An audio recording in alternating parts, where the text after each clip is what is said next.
السلام علیکم ګرانو دوستانو، د افغان خوشحال یوټیوب چینل مینوالو، په دې هیله چې ټول به راته روغ جوړ خوشحاله یاست او د صحت جامې به مو پر تن وي. د کرکټ په اړه د نن څو تازه لنډ مهم خبرونه در سره شریکوم. ویډیو تر اخره را سره وګورئ، انشاءالله پوره معلومات درکوم. زموږ کرکټ بورډ باید له نورو کرکټ بورډونو زده کړه وکړي. هند، انګلند، استرالیا او ځینې نور بورډونه د یو بل سره داسې لوبې لري چې هر کال ترسره کیږي، یعنی هیڅ کله یې نه قضا کوي.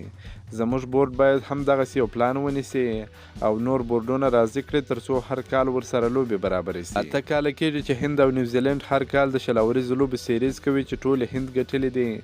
د انګلند او استرالیا ترمنځ د اشیز په نامه هر وخت لوبې کیږي. موږ که انډیا، انګلند او استرالیا سره لوبې نسو برابرولای، نو دغه بنګلادیش، سریلانکا او ویسټ انډیز سره خو 100 سلنه برابریږي.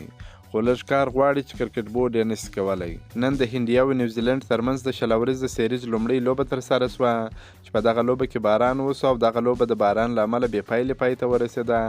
یاد سیریز د نیوزیلینډ په کوربتوب ترسره کیږي.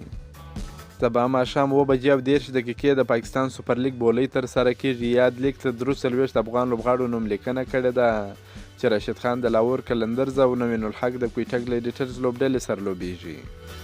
شاهد افریدي وایي بابر اعظم باید د T20 کرکټ کپتاني پرېږدي.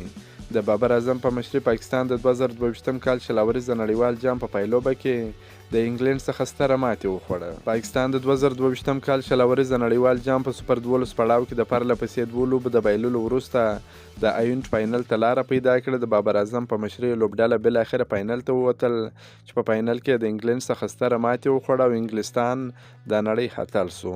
د پاکستان کرکټ بورډ ځینې غړي په دې نظر دي چې باید بابر اعظم د 20 ورځې لوبو له کپتانۍ څخه استعفا وکړي. د دې ترڅنګ د پاکستان پخوانی لوبغاړی شاهد افریدي هم په دې باور دی چې باید بابر اعظم په T20 فارمټ کې د وژو مسؤلیت پرېږدي او د کپتانۍ څخه استعفا ورکړي او د دې پر ځای باید په خپل بیټینګ باندې تمرکز وکړي.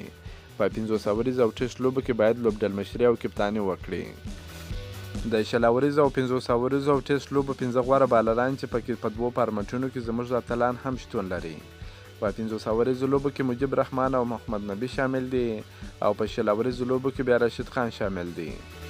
نور انتظار په ختمېدو دی. د افغانستان او د سریلانکا ترمنځ به د 500 ورځو نړیوالو لوبو لومړۍ لوبه د راتلونکي جمعې په ورځ ماپښین 1:10 ترسره سي. تر اوسه تلویزیون لا معلوم نه دی چې په کم تلویزیون به په ژوندۍ بڼه نشر سي، خو په ژوندۍ بڼه به دغه لوبه نشریږي. که مو دا ویډیو خوښه سوې در سره لایک کړئ، که په دې چینل کې نوی یاست د چینل هم در سره سبسکرایب کړئ. د نور تازه معلوماتو لپاره هم زموږ سره اوسئ. تر بلې ویډیو پر د الله پامان.